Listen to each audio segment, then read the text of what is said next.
The title of the Gosho is the Tripitaka master Shan Wu Wei. Let's first listen to the background of this Gosho. Nichiren Daishonin wrote this letter in Kamakura in 1270 to Joken-bō and Gijo-bō, priests who had been his seniors at Seichō-ji temple in Awa, where he had entered Buddhism. While his reasons for writing it are not certain, quite possibly it was motivated by his joy in learning. As mentioned at the close of this letter, that Dōzen-bō had expressed his belief in the Lotus Sutra and carved a statue of Shakyamuni Buddha. From the Daishonin's remarks, it can be surmised that, although Dōzen-bō did not entirely recant his belief in the Nembutsu, he came to revere Shakyamuni Buddha and the Lotus Sutra sometime in 1270. Seichō-ji was originally a temple of the Tendai school, but later had fallen under true word and pure land influences.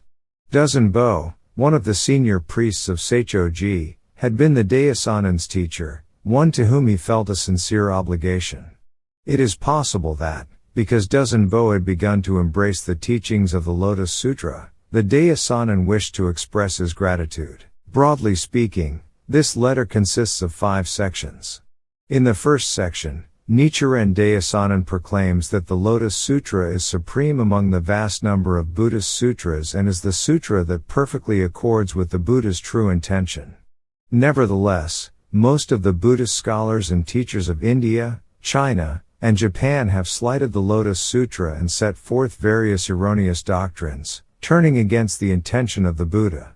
Following the examples of the great teachers Tendai and Dengyo, the Daishonin has refuted their mistaken doctrines, relying not upon people's opinions but solely upon the sutras themselves. In the second section, he points out the errors of several major schools of Buddhism in Japan, particularly those of the True Word and Pure Land schools.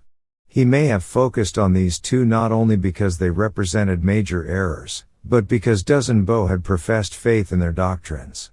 The Daishonin then defines the Daimoku of Nam-myoho Renge Kyo as the practice for the universal attainment of Buddhahood in the latter day of the law.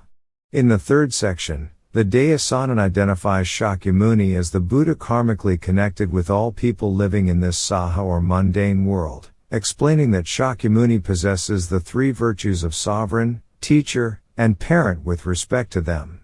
Therefore, the Daishonin says, all the people in the Saha world should recognize their debt to Shakyamuni. In the fourth section, from which this letter takes its title, the Daishonin refers to Shan Wu Wei, who first brought the esoteric true word teachings from India to China. The story of Shan Wu Wei serves to demonstrate that even a person of wisdom who has mastered all the Buddhist teachings will fall into the evil paths as a result of disparaging Shakyamuni and slighting the Lotus Sutra. By citing the example of Shan Wu Wei, the Daishonin also indirectly criticizes Seichō-ji temple, which had fallen under the influence of the True Word school. In the fifth section, he expresses his gratitude to Bodhisattva Space Treasury, the original object of devotion at Seichō-ji, and to his teacher Dōzen-bō, and expresses his joy at hearing that the latter has embraced the Lotus Sutra. Finally, he stresses the importance of speaking frankly to those who have been led astray by teachings that distort the Buddha's intention. Now listen to the Gosho. The Lotus Sutra is the heart and core of the sacred teachings expounded by Shakyamuni Buddha during the course of his lifetime, the foundation of all the 80,000 doctrines of Buddhism. The various exoteric and esoteric sutras such as the Mahavairakana, the Flower Garland, the Wisdom, and the Profound Secret Sutras spread in China, India, the palaces of the Dragon Kings, and the world of heavenly beings. In addition, there are the teachings expounded by the Buddhas throughout the lands of the 10 directions, which are as numerous as the sands of the Ganges or as the dust particles of the land. Even if one were to use all the water in the oceans to produce sumi ink and fashion all the trees and bushes of the major world system into writing brushes, one could never finish writing them all. Yet when I examine them and weigh their contents, I see that among all these sutras the Lotus Sutra occupies the highest place. Nevertheless, among the various schools of India and in Buddhist circles in Japan, there were many scholars and teachers who failed to understand the Buddha's true intention. Some of them declared that the Mahavairakana Sutra is superior to the Lotus Sutra. Others said that the Lotus Sutra is inferior not only to the Mahavajrayana Sutra but to the Flower Garland Sutra as well, or that the Lotus Sutra is inferior to the Nirvana, Wisdom, and Profound Secret Sutras. Still others maintain that the sutras each have their distinctive character, and therefore possess various superior or inferior aspects. Some said that the worth of a particular sutra depends upon whether or not it accords with the capacities of the people. Sutras that fit the capacities of the people of the time are superior, while those that do not are inferior. Similarly, some persons claimed that, if people had the capacity to gain the way through the teaching that all things have substance, then one should condemn the teaching that all things are without substance, praising only the former teaching. And the same principle, they said, should be applied to all other situations. Because no one among the people of the time refuted such doctrines, ignorant rulers and officials of states began to put great faith in them, donating cultivated fields to support those who taught them until their followers grew to be numerous. And once such doctrines had become long-standing, people came to be firmly convinced that they were correct and no longer even dreamed of questioning them. But then, with the arrival of the latter age, there appeared one wiser than the scholars and teachers whom the people of the time followed. He began to question one by one the doctrines upheld by the early scholars and teachers and to criticize them, pointing out that they differed from the sutras on which they were based. Or he clarified solely in the light of the various sutras that, in formulating their doctrines, the scholars and teachers had failed to distinguish which sutras had been preached early in the Buddha's teaching life and which later, as well as which were shallow and which profound. Thus attacked, the adherents of these doctrines found themselves unable to defend the erroneous teachings of the founders of their various schools, and were at a loss how to answer. Some in their doubt declared that the scholars and teachers must surely have had their passages of proof in the sutras and treatises, but that they themselves, lacking the requisite wisdom, could not defend these doctrines effectively. Others, also doubtful, decided that while their teachers had been worthies and learned persons of antiquity, they themselves were ignorant people of the latter age. In this way, they convinced persons of virtue or rank to ally with them and totally oppose the one who challenged their beliefs. But I have discarded prejudice, whether against the opinions of others or in favor of my own, and set aside the views propounded by scholars and teachers. Instead, relying solely on the passages of the sutras themselves, I have come to understand that the Lotus Sutra deserves to occupy first place. If there are those who assert that some other sutra surpasses the Lotus Sutra, we must suppose it is for one or another of the following reasons. First, they may have been deceived by passages in other scriptures that resemble those of the Lotus Sutra. Or they may have been deceived by sutras that have been fabricated by persons of later times and passed off as the words of the Buddha. Lacking the wisdom to distinguish true from false, they may have consequently accepted such texts as the Buddha's actual words. Beginning with Huineng in his Platform Sutra or Shan Tao in his teaching on Meditation Sutra, there have been numerous false teachers in India, China, and Japan who have simply made up their own sutras and preached them to the world. In addition, there are many others who have made up what they claim to be scriptural passages, or who have inserted their own words into passages of the scriptures. Unfortunately, there are ignorant people who accept these spurious texts as genuine.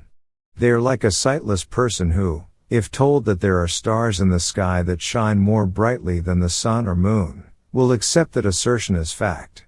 When someone says that his or her own teacher was a worthy or wise person of ages past while Nichiren is a mere foolish man of the latter age, the ignorant will tend to agree. This is by no means the first time that doubts of this kind have been raised. In the time of the Chen and Sui dynasties, 557 to 618, in China, there was a lowly priest called Qi, who later became teacher to the emperors of two dynasties and was honored with the title Great Teacher Tian Tai Chi Che. Before he rose to honor, this man not only refuted the doctrines of the various Tripitaka masters and teachers who had lived in China in the preceding 500 years or more, but he also refuted those of the scholars who had taught in India over the course of 1,000 years. As a result, the wise men of northern and southern China rose up like clouds in opposition, while the worthies and learned persons from east and west came forth like ranks of stars. Criticisms fell on him like rain, while his doctrines were attacked as though by strong winds. Yet in the end he succeeded in refuting the one-sided and erroneous doctrines of the scholars and teachers, and established the correct doctrines of the Tendai school. Likewise, in Japan during the reign of Emperor Kamu there was a humble priest named Seichō, who later was honored with the title of the great teacher Dengyo. He refuted the doctrines that had been taught by the Buddhist teachers of the various schools in Japan during the 200 and some years following the introduction of Buddhism in the reign of Emperor Kimiai. At first people were infuriated with him, but later they all joined in becoming his disciples. These people had criticized Tendai and Dengyo by saying, "The founders of our schools were scholars of the four ranks of sages, and worthies and learned persons of antiquity, while you are no more than an ordinary, foolish man of the end of the middle day of the law." The question, however, is not whether one lives in the former, the middle, or the latter day of the law, but whether one bases oneself upon the text of the true sutra. Again, the point is not who preaches a doctrine, but whether it accords with truth. The non-Buddhists criticized the Buddha, saying, "You are a foolish man living at the end of the kalpa of formation and the beginning of the kalpa of continuance," while the original teachers of our doctrines were wise men of ancient times, the two deities and the three ascetics. In the end, however, all the 95 non-Buddhist schools were discarded. On considering the 8 schools of Buddhism, I, Nichiren, have discovered the following: the Dharma characteristics, flower garland, and 3 treatises schools, which are based upon provisional sutras, declare that the provisional sutras are equal to the true sutra, or even that the true sutra is inferior to the provisional sutras. These are obviously errors originating with the scholars and teachers who founded these schools.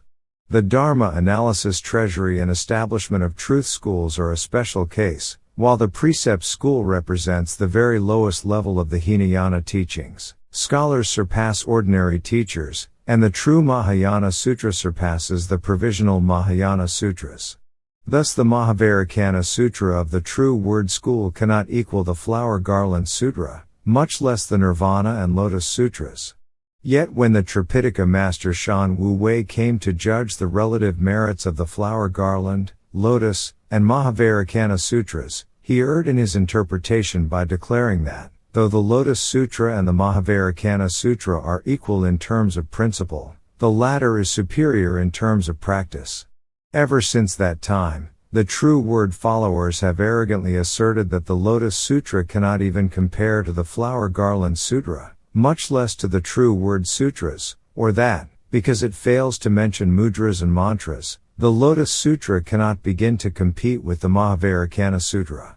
Or they point out that many of the teachers and patriarchs of the Tendai school have acknowledged the superiority of the True Word school, and that popular opinion likewise holds the True Word to be superior. Since so many people hold mistaken opinions on this point, I have examined it in considerable detail. I have outlined my findings in other writings, which I hope you will consult. And I hope that people who seek the way will take advantage of the time while they are alive to learn the truth of the matter and pass it on to others. One should not be intimidated by the fact that so many hold such beliefs. Nor does the truth of a belief depend on whether it has been held for a long or short time. The point is simply whether or not it conforms with the text of the scriptures and with reason. In the case of the Pure Land School, the Chinese priests Tan Luan, Tao Chou, and Shan Tao made numerous errors and led a great many people to embrace false views. In Japan, Hunan adopted the teachings of these men, and not only taught everyone to believe in the Nembutsu but also attempted to wipe out all the other schools in the empire. Because the 3,000 priests of Mount Hiei, as well as the priests of Kafuku-ji, Todai-ji, and the other temples of Nara, indeed, of all the 8 schools, strove to put a stop to this, emperor after emperor issued edicts, and directives went out from the shogunate, all in an attempt to prevent the spread of this teaching, but in vain. On the contrary, it flourished all the more, until the emperor, the retired emperor, and the entire populace came to believe in it. I, Nichiren, am the son of a humble family, born along the shore in Kataumi of Tojo in the province of Awa, a person who has neither authority nor virtue. If the censures of the temples of Nara and Mount Hiei and the powerful prohibitions of emperors could not put a stop to the Nembutsu teachings, then I wondered what I could do. But, employing the passages of the sutras as my mirror and the teachings of Tien Tai and Dengyo as my compass, I have attacked these teachings for the past 17 years, from the 5th year of the Kensho era, 1253, to the present, the 7th year of the Bunai era, 1270. And, as may be seen by the evidence before one's eyes, the spread of the Nembutsu in Japan has been largely brought to a halt. Even though there are people who do not cease chanting the Nembutsu with their mouths, I believe they have come to realize in their hearts that the Nembutsu is not the path by which to free themselves from the sufferings of birth and death. The Zen school likewise is guilty of doctrinal errors. By observing one thing, you can surmise 10,000. I can bring an end to the errors of the true word and all the other schools at will. The wisdom of the true word teachers and other eminent priests of the present time cannot compare to that of an ox or a horse, and their light is less than that given off by a firefly. To expect anything from them is like placing a bow and arrows in the hands of a dead man, or asking questions of one who is talking in one's sleep.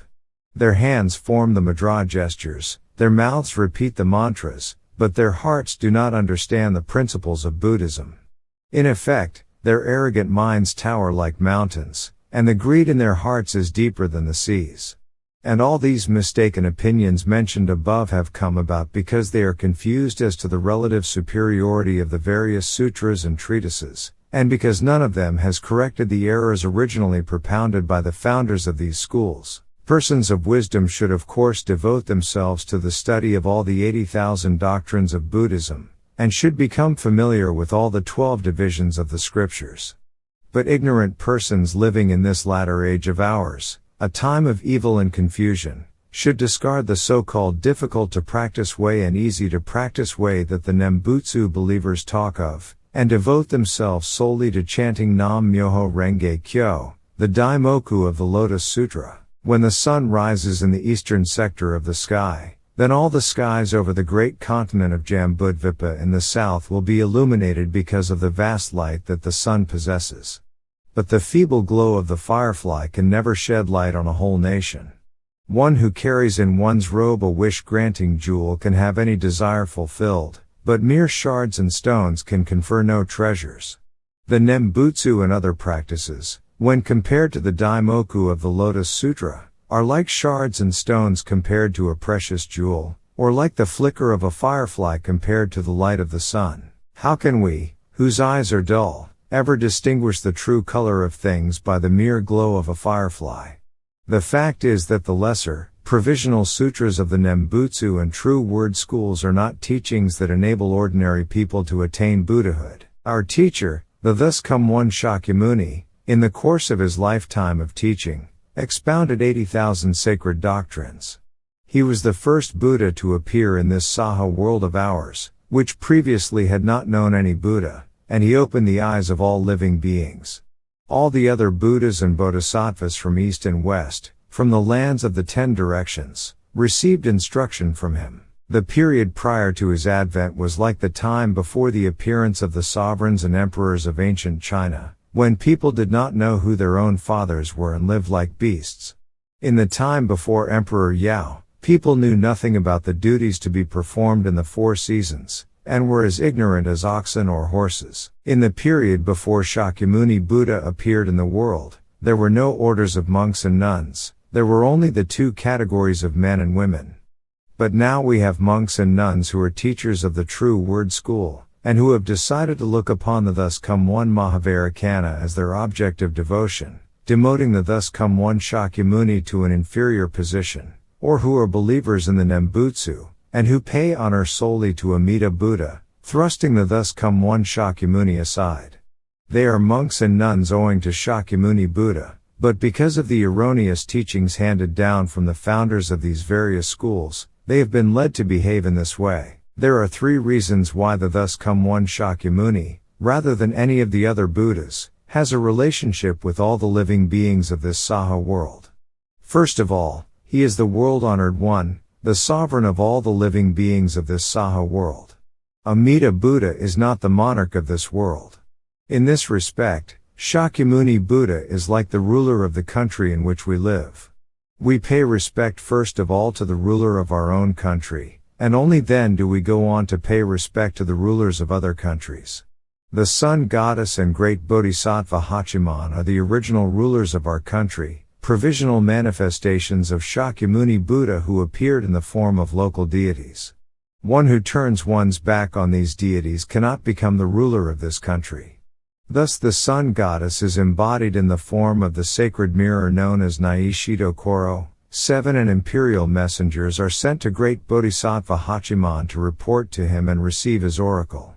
Shakyamuni, the world-honored one of great enlightenment, is our august sovereign. It is he who is to be regarded as the object of devotion. The second reason is that the thus come one Shakyamuni is the father and mother of all living beings in this Saha world. It is proper that we should first of all pay filial respect to our own father and mother, and only then extend the same kind of respect to the fathers and mothers of other people. We have the example of King Wu of the ancient land of Chou, who carved a wooden image of his deceased father and placed it in a carriage, designating it as the general who would lead his troops into battle. Heaven, moved by such conduct, lent him protection, and thus he succeeded in overthrowing his enemy, Chou, the king of Yin. The ancient ruler Shun, grieved because his father had gone blind, shed tears, but when he wiped his hands, wet with those tears, on his father's eyesight was restored. Now Shakyamuni Buddha does the same for all of us living beings, opening our eyes so as to open the door of Buddha wisdom innate within us. No other Buddha has ever yet opened our eyes in such a way. The third reason is that Shakyamuni is the original teacher of all living beings in this Saha world. He was born in central India as the son of King Shuddhodana during the 9th kalpa of decrease in the present wise kalpa, when the lifespan of human beings measured 100 years. He left family life at the age of 19, achieved enlightenment at 30, and spent the remaining 50 years of his life expounding the sacred teachings. He passed away at the age of 80, leaving behind his relics to provide the means of salvation for all living beings of the former, middle, and latter days of the law. The thus come one Amida, the Buddha medicine master, Mahavairakana, and the others, on the other hand, are Buddhas of other lands. They are not world-honored ones of this world of ours. This Saha world occupies the lowest position among all the worlds of the 10 directions. Among these worlds, it holds a place like that of a prison within a nation. All the persons in the worlds of the 10 directions who have committed any of the 10 evil acts, the 5 cardinal sins, the grave offense of slandering the correct teaching, or other terrible crimes and have been driven out by the Buddhas, thus come ones, of those worlds, have been brought together here in this Saha land by the thus come one Shakyamuni. These people, having fallen into the 3 evil paths or the great citadel of the hell of incessant suffering and their duly suffered for their offense, have been reborn in the realm of human or heavenly beings. But because they still retain certain vestiges of their former evil behavior, they are inclined to easily commit some further offense by slandering the correct teaching or speaking contemptuously of persons of wisdom. Thus, for example, Shariputra, though he had attained the status of an arhat, at times gave way to anger. Pulindavatsa, though he had freed himself from the illusions of thought and desire, displayed an arrogant mind, while Nanda, though he had renounced all sexual attachment, continued to dwell on the thought of sleeping with a woman. Even these disciples of the Buddha, though they had done away with delusions, still retained their vestiges. How much more so must this be the case, therefore, with ordinary people. Yet the thus come one Shakyamuni entered this Saha world with the title one who can endure. He is so called because he does not berate its people for the slanders they all commit, but shows them forbearance. These, then, are the special qualities, possessed by Shakyamuni Buddha, qualities, that the other Buddhas lack. Amida Buddha and the other various Buddhas were determined to make compassionate vows. For this reason, though they felt ashamed to do so, they made their appearance in this Saha world, Amida Buddha proclaiming his 48 vows, and Medicine Master Buddha, his 12 great vows. Perceiver of the world's sounds and the other bodhisattvas who live in other lands also did likewise. When the Buddhas are viewed in terms of the unchanging equality of their enlightenment, there are no distinctions to be made among them. But when they are viewed in terms of the ever-present differences among their preaching, then one should understand that each of them has his own realm among the worlds of the 10 directions, and that they distinguish between those with whom they have already had some connection, and those with whom they have no such connection. The 16 royal sons of the Buddha Great Universal Wisdom Excellence each took up residence in a different one of the lands of the 10 directions and there led their respective disciples to salvation. The thus come one Shakyamuni, who had been one of these sons, appeared in this Saha world. We ordinary people, too, have been born into the Saha world. Therefore, we must not in any way turn away from the teachings of the thus come one Shakyamuni.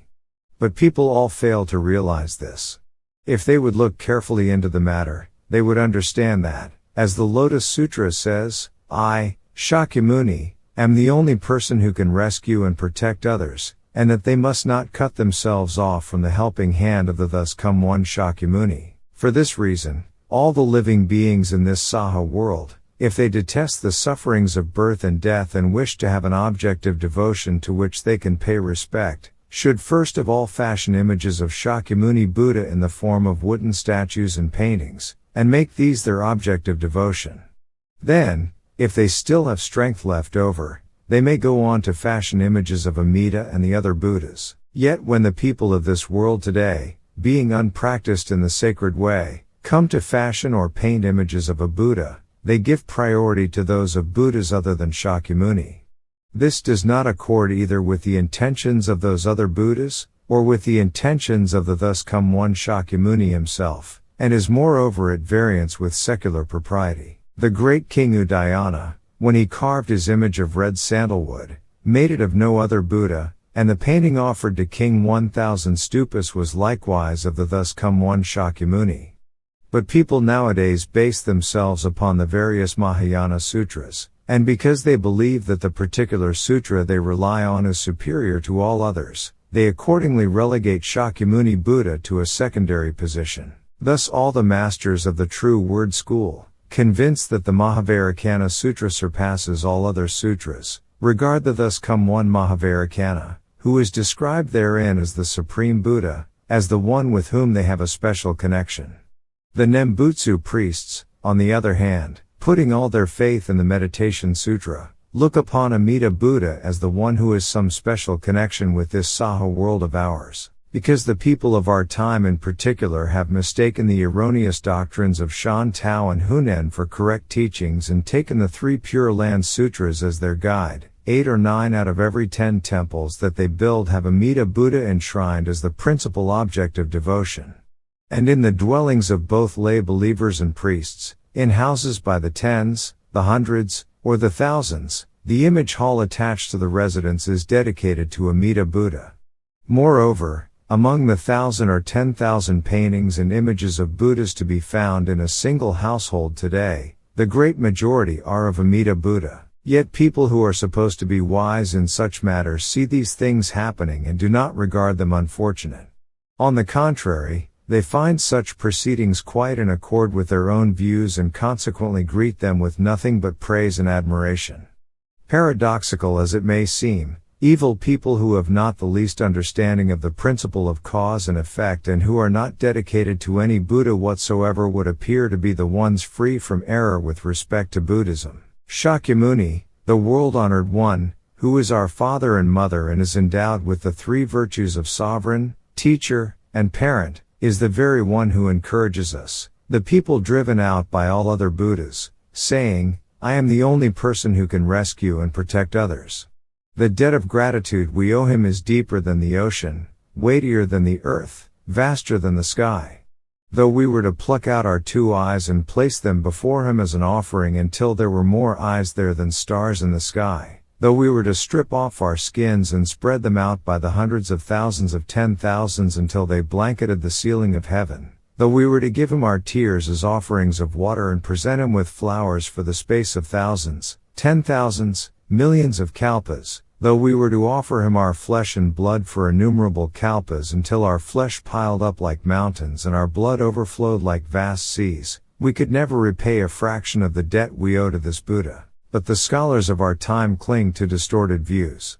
Even though they may be wise men who have mastered all the 80,000 doctrines of Buddhism and committed to memory the 12 divisions of the scriptures, and who strictly observe all the Mahayana and Hinayana precepts, if they turn their backs on this principle, then one should know that they cannot avoid falling into the evil paths. As an example of what I mean, let us look at the Tripitaka master Shan Wu Wei, the founder of the True Word School in China. He was a son of King Buddha seed, the monarch of the kingdom of Udayana in India. Shakyamuni Buddha left his father's palace at the age of 19 to take up the religious life. But this Tripitaka master abdicated the throne at the age of 13, and thereafter traveled through the 70 states of India, journeying 90,000 ri on foot and acquainting himself with all the various sutras, treatises, and schools of Buddhism. In a kingdom in northern India, he stood at the foot of the stupa erected by King Golden Grains, gazed up at the heavens, and uttered prayers, whereupon there appeared in midair the womb realm mandala, with the thus come one Mahavairakana seated in its center. Shan Wu Wei, out of his compassion, determined to spread the knowledge of this teaching to remote regions, and thereupon traveled to China, where he transmitted his secret doctrines to Emperor Xuanzang. At the time of a great drought, he offered up prayers for rain, and rain fell from the sky within 3 days. This Tripitaka master was thoroughly familiar with the seed characters representing the 1200 and more honored ones, their august forms, and their samayas. Today all the followers of the True Word School belonging to Daiji and the other True Word temples in Japan look upon themselves as disciples of the Tripitaka master Shan Wu Wei. But the time came when the Tripitaka master suddenly died. Thereupon a number of wardens of hell appeared, bound him with 7 iron cords, and led him off to the palace of Yama, the lord of hell. This was a very strange thing to happen. For what fault did he deserve to be censured in this way? In the life he had just lived, he might perhaps have committed some of the 10 evil acts, but surely he had not been guilty of any of the 5 cardinal sins.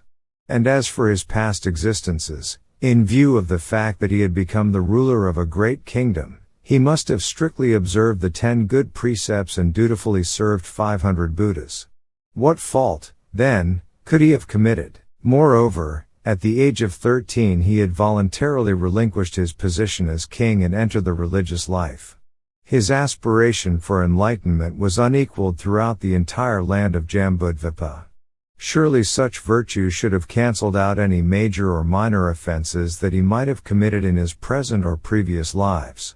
In addition, he had made a thorough study of all the various sutras, treatises, and schools that were propagated in India at that time, and that fact too should have served to atone for any possible faults. In addition to all this, the esoteric True Word doctrines are different from the other teachings of Buddhism.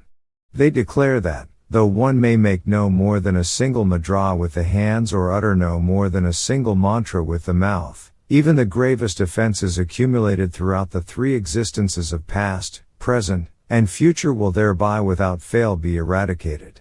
Moreover, they say that all the offenses and karmic hindrances that one may have created during the space of innumerable kotas of kalpas will all be extinguished the moment one looks upon the esoteric mandalas.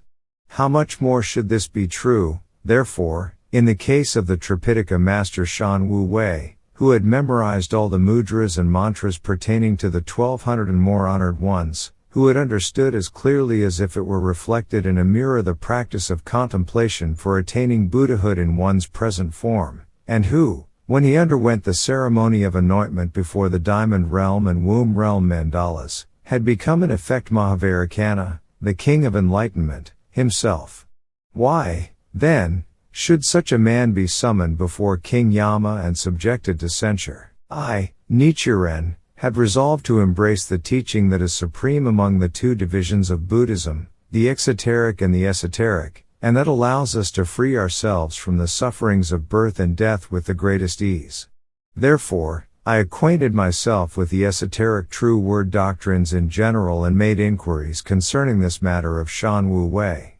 But no one was able to give a satisfactory answer to the question I have posed above. If this man could not escape the evil paths, then how could any of the true word teachers of our time, let alone the priests and lay believers who had performed no more than a single mudra or uttered no more than a single mantra, hope to avoid them? Having examined the matter in detail, I concluded that there were two errors for which Shan Wu Wei was summoned before King Yama for censure. First of all, the Mahavairakana Sutra not only is inferior to the Lotus Sutra, but cannot even compare to the Nirvana, Flower Garland, or Wisdom Sutra. And yet Shan Wu Wei maintained that it was superior to the Lotus Sutra, thus committing the error of slandering the correct teaching. Second, although the thus come one Mahavairakana is an emanation of Shakyamuni Buddha, Shan Wu Wei held to the biased view that Mahavairakana is in fact superior to Shakyamuni Buddha, the Lord of Teachings. The offense of such slanders is so grave that no one who commits them could avoid falling into the evil paths, even though he should practice the teachings of the 1200 and more honored ones over a period of innumerable kalpas. Shan Wu Wei committed these errors, the retribution for which is very difficult to escape, and therefore, although he performed the mudras and mantras of the various honored ones, it was to no avail. But when he merely recited those words from the simile and parable chapter in the second volume of the Lotus Sutra that read, "Now this threefold world is all my, Shakyamuni's, domain, and the living beings in it are all my children. Now this place is beset by many pains and trials.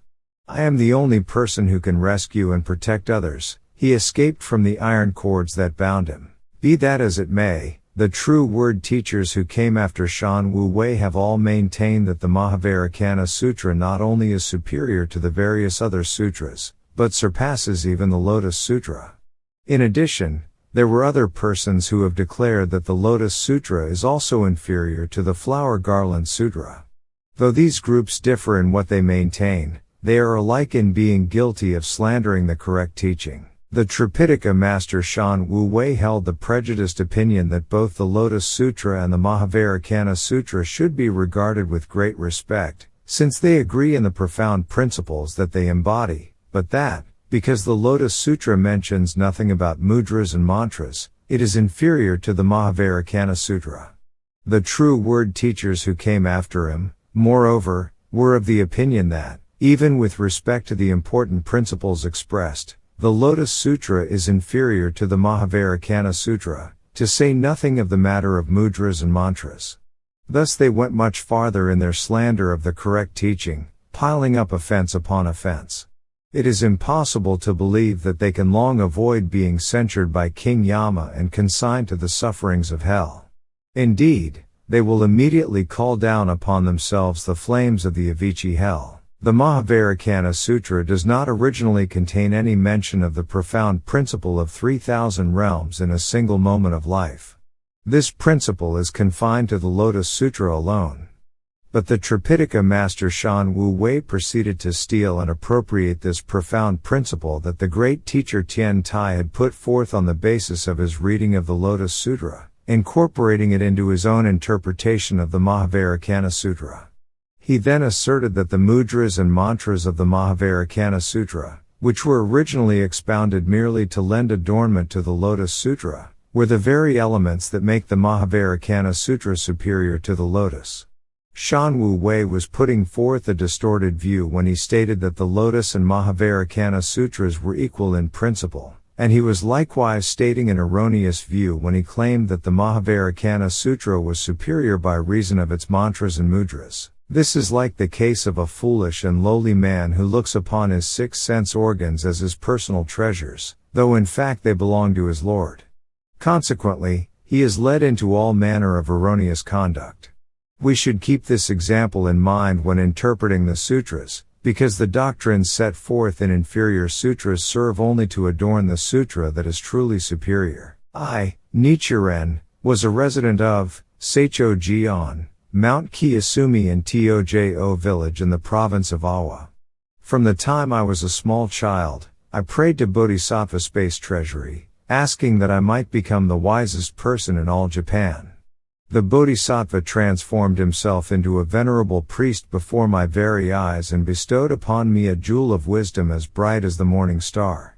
No doubt as a result, I was able to gain a general mastery of the principal teachings of the 8 older schools of Buddhism in Japan, as well as of those of the Zen and Nembutsu schools. During the 16 or 17 years since the 5th year, 1253, or so of the Kensho era until the present, the 7th year of the Bunai era, 1270, I have leveled many criticisms against the Zen and Nembutsu schools. For this reason, the scholars of those schools have risen up like hornets and flocked together like clouds, though as a matter of fact their arguments can be demolished with hardly more than a word or two. Even the scholars of the Tendai and True Word schools, losing sight of the principles laid down by their own schools concerning which teachings are to be adopted and which discarded, have come to hold opinions identical to those of the Zen or Nembutsu school. Because their lay followers hold to such beliefs, they have thought it best to lend support to these schools and their erroneous views by declaring that the Tendai and True Word teachings are the same as those of the Nembutsu and Zen schools. As a result, they join the others in attempting to refute me. But although they might appear to refute me, in fact they are simply destroying their own Tendai and True Word teachings. It is a shameful thing they are doing. The fact that I have in this way been able to discern the errors of the various sutras, treatises, and schools is due to the benefit of Bodhisattva space treasury, and is owed to my former teacher Dōzen-bō. Even a turtle, we are told, knows how to repay a debt of gratitude. So how much more so should human beings? To repay the debt that I owe to my former teacher Dōzen-bō, I desired to spread the teachings of the Buddha on Mount Kiyosumi and lead my teacher to enlightenment. But he is a rather ignorant man, and in addition he is a believer in the Nembutsu, so I did not see how he could escape the 3 evil paths. Moreover, he is not the kind of person who would listen to my words of instruction. Nevertheless, in the 1st year of the Bunai era, 1264, on the 14th day of the 11th month, I met with him at the priest's lodgings of Hanabusa in Seichō. At that time, he said to me, I have neither wisdom nor any hope for advancement to important position. I am an old man with no desire for fame, and I claim no eminent priest of Nembutsu as my teacher. But because this practice has become so widespread in our time, I simply repeat like others the words Namu Amida Butsu. In addition, though it was not my idea originally, I have had occasion to fashion 5 images of Amida Buddha. This perhaps is due to some karmic habit that I formed in a past existence. Do you suppose that as a result of these faults I will fall into hell? At that time I certainly had no thought of quarreling with him. But because of the earlier incident with the lay priest Tojo Seaman Renshi, I had not seen my teacher for more than 10 years, and thus it was in a way as though we had become estranged and were at odds. I thought that the proper and courteous thing would be to reason with him in mild terms and to speak in a gentle manner. On the other hand, when it comes to the realm of birth and death, neither young nor old know what fate awaits them, and it occurred to me that I might never again have another opportunity to meet with him. I had already warned Dōzen-bō's elder brother, the priest Dogi-bō Gosho, that he was destined to fall into the hell of incessant suffering if he did not change his ways, and they say that his death was far worse than what he had hoped. When I considered that my teacher Dōzen-bō might meet a similar fate, I was filled with pity for him and therefore made up my mind to speak to him in very strong terms. I explained to him that, by making 5 images of Amida Buddha, he was condemning himself to fall 5 times into the hell of incessant suffering. The reason for this, I told him, was that the Lotus Sutra, wherein the Buddha says that he is now honestly discarding expedient means, states that the thus come one Shakyamuni is our father, while Amida Buddha is our uncle.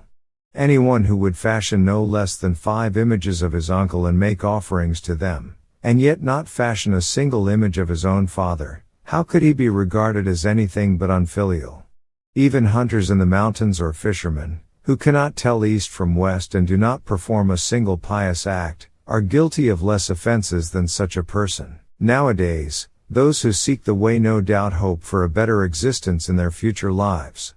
Yet they cast aside the Lotus Sutra and Shakyamuni Buddha, while never failing even for an instant to revere Amida Buddha and call upon his name. What kind of behavior is this? Though they may appear to the eye to be pious people, I do not see how they can escape the charge of rejecting their own parent and devoting themselves to a stranger. A completely evil person, on the other hand, has never given his allegiance to any Buddhist teaching at all, and so has not committed the fault of rejecting Shakyamuni Buddha.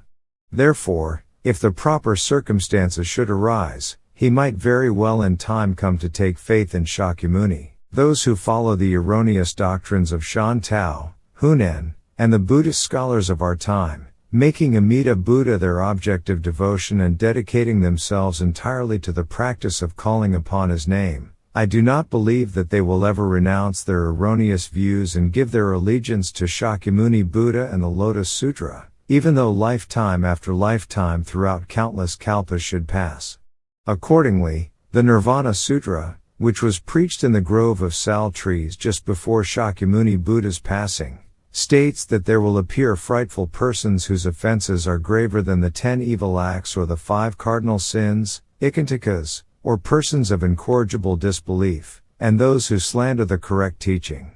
We also read there that such persons will be found nowhere else but among the company of wise men who observe the 250 precepts, wrap their bodies in the 3 robes of a Buddhist monk, and carry a begging bowl. I explained all this in detail to Dōzen-bō at the time of our meeting, though it did not appear that he completely understood. Nor did the other persons present on that occasion seem to understand. Later, however, I received word that Dōzen-bō had come to take faith in the Lotus Sutra. I concluded that he must have renounced his earlier distorted views and had hence become a person of sound belief, a thought that filled me with joy. When I also heard that he had fashioned an image of Shakyamuni Buddha, I could not find words to express my emotion. It may seem as though I spoke to him very harshly at the time of our meeting. But I simply explained things as they are set forth in the Lotus Sutra, and that is no doubt why he has now taken such action.